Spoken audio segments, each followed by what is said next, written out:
Hi friends, எல்லாருக்கும் வணக்கம். இந்த வீடியோல நம்ம எதை பத்தி பார்க்க போறோம் அப்படினா ரோட் சைடுல கிடைக்கக்கூடிய பானி பூரி எப்படி செய்யணும்னு பார்க்கலாம். வீடியோக்குள்ள போறதுக்கு முன்னாடி நம்ம சேனலை சப்ஸ்கிரைப் பண்ணாதீங்க, மறக்காம சப்ஸ்கிரைப் பண்ணிக்கோங்க.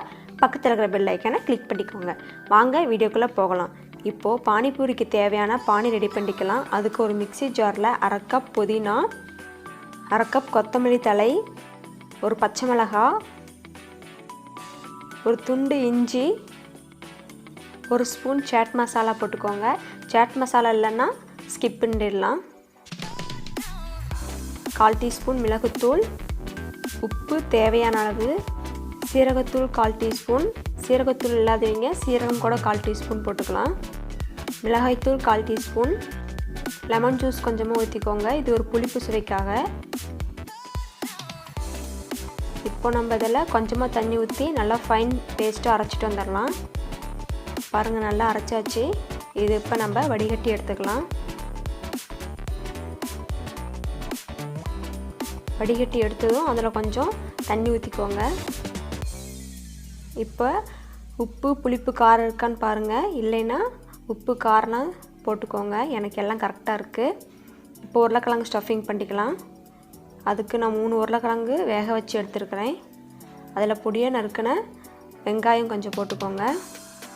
துருவின கேரட் கொஞ்சம், ஒரு ஸ்பூன் மூக்கடலை இல்லைனாலும் பரவாயில்ல, இது ஆப்ஷனல் தான். சீரகத்தூள் 1/4 டீஸ்பூன், மிளகாய்த்தூள் 1/4 டீஸ்பூன்,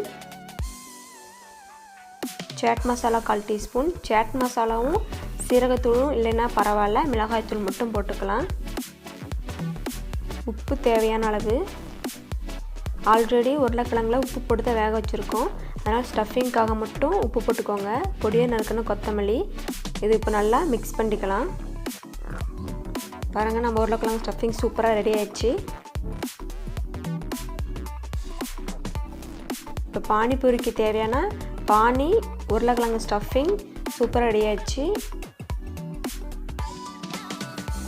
இப்போ நான் கிருஷ்ணா பிராண்ட்லேருந்து ரெடிமேட் பானிபூரி வாங்கியிருக்கேன். இது வந்து எல்லா டிபார்ட்மெண்ட் ஸ்டோர்லேயும் கிடைக்கும். பாருங்கள், எனக்கு 2 பாக்கெட் இவ்வளோ கிடச்சிருக்கு. இப்போ ஒரு பேனில் 1 கப் எண்ணெய் ஊற்றிக்கோங்க.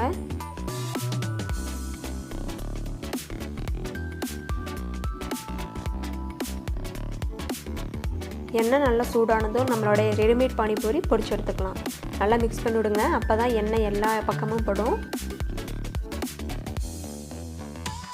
இப்போ ஒரு சைடு பொரிஞ்சதும் அதே பாருங்கள், இன்னொரு சைடு திரும்பிக்கும்.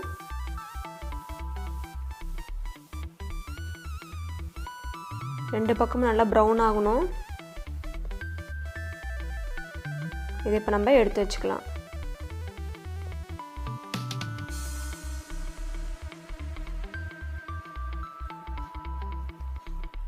பாருங்கள், நம்மளுடைய பானிபூரி சூப்பராக ரெடி ஆயிடுச்சு. இதை இப்போ நம்ம ஸ்டஃபிங் பண்ணி வச்சுக்கலாம். இப்போது நம்ம ஒரு பானிபூரி எடுத்து அது குட்டியாக ஓட்டை போட்டுக்கலாம்.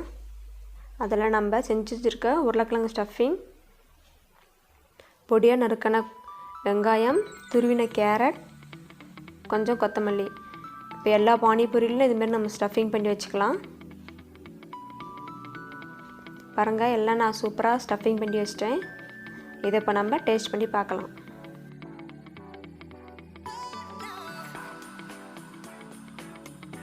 நீங்களும் செஞ்சு பார்த்துட்டு எப்படி இருந்ததுன்னு கமெண்ட் பாக்ஸில் சொல்லுங்கள்.